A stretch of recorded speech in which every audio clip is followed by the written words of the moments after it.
Every time they're called into action, they know and accept the endless list of risks they could face. The biggest danger, of course, is the fire and the smoke that we're exposed to when we go into the fire.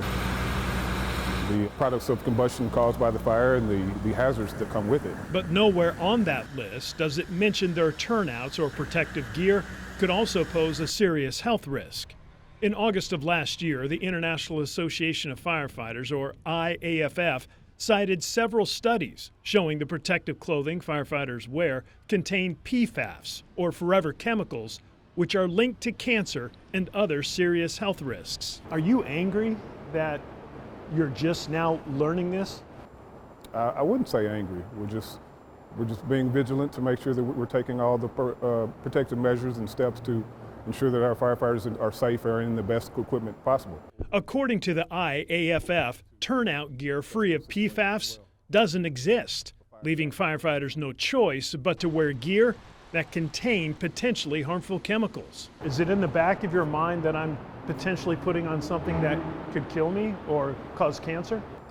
I would venture to say that that's not in the back of their mind at that time. They're making sure that they're ready to go and protect and serve and don their gear properly. Researchers say one of the reasons why firefighters are at a higher risk of being exposed to PFAS is because they wear their turnout gear for a longer period of time. And when battling flames, you sweat. As a result, your pores open up, meaning it's easier for those forever chemicals to be absorbed into the skin. The most amazing and worrisome situation is these molecules are very stable. Dr. Shuk Mei Ho is an internationally renowned scientist and the Vice Chancellor for Research and Innovation at UAMS. She says the problem with PFAS is that the chemical is lipophilic, meaning once absorbed or ingested, they stay there indefinitely. But there's nothing you can do about it because they bioaccumulate in our body tissues. Because of the hidden dangers, the IAFF and fire chiefs across the nation are advising all firefighters to only wear turnouts when necessary, to never bring them into living quarters or homes, spray down personnel and equipment after every call, and decontaminate their turnouts. The priority is getting out of the contaminated gear and they'll store it in another place. Protective gear are placed in this washer extractor after every call with specific detergent. That is not your typical washer. Correct. No, not at all.